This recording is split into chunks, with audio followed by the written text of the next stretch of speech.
My name is Nicholas Webby. I am a product design and manufacturing major at Grand Valley. My role on the team is team captain. I worked with the non-metallic pneumatic piston and designed the counterweights for the overall mast. My name is Khalil Chame. I am an electrical engineering student at GB, and my role in the project was to sponsor contact. For this project, I worked on the PCB used for controlling the antenna mast, as well as the pneumatic bulb and pneumatic regulator used to control the pneumatic piston. I'm Colby Phipps, mechanical engineer. I'm the floater on the team. And for the project, I helped with the overall design, the documentation of everything, and I played a major role in the physical build of the project. Hi, my name is Charlie Nylander. I am a mechanical engineer and I worked mainly on the mast frame and legs. My name is Caleb DeWitt and I'm a mechanical engineer. Our sponsor for this project is E3 Compliance. E3 specializes in electromagnetic compatibility and high-speed design.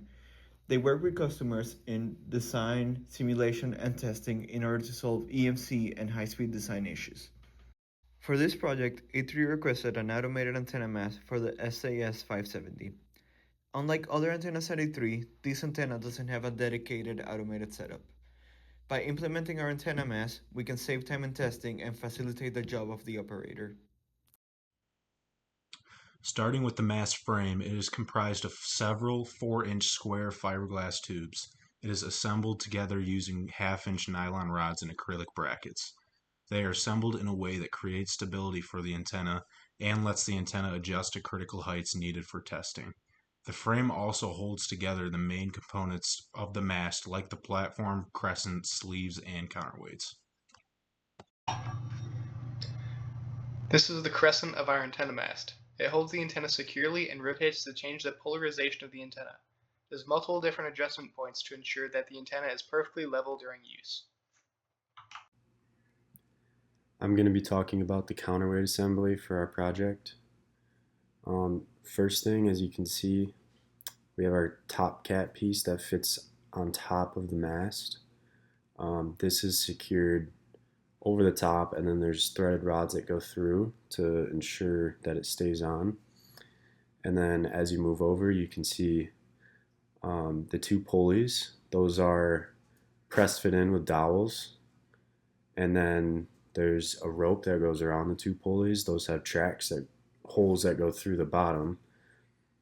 One side of the rope connects to the sleeve, and then the other side of the rope goes all the way through all the counterweight enclosures, and there's a knot tied at the bottom to ensure the rope doesn't come out. And all of these, the 3 counterweight enclosures are filled with about 18.5 pounds of sand. So that gives us roughly 55 pounds per side. And I believe the lifting weight for the middle, everything that's going to be lifted, is about 120. And so our counterweights equal about 110 or 111 pounds. And so that ensures that with the antenna on, the user will only be lifting 10 pounds plus any friction. So that's how we ensured that the application can be used by one person. One of the parts I worked on is the non-metallic pneumatic piston. Shown in the photo is the exploded view of the piston. Starting from left to right, on the left we have the end cap, which is made out of PVC and is purchased. In the green we have the inner seal, which has 2 O-ring locations that O-rings will be placed on and then create an airtight seal, pushing the air forward. Next we have his cap, which connects the seal to the actual piston rod made out of PVC. Next we have is the actual brown part, which is the PVC piston rod, cut to length as needed. And the dark blue is the reverse seal. It has 2 O-rings on the outside, same as a regular seal, but on the inside it has a cutout for another O-ring to ensure no air is pushed out when it is extended.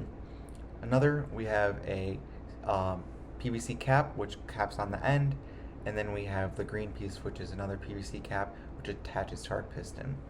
On the outside of the transparent picture is the PVC piston body.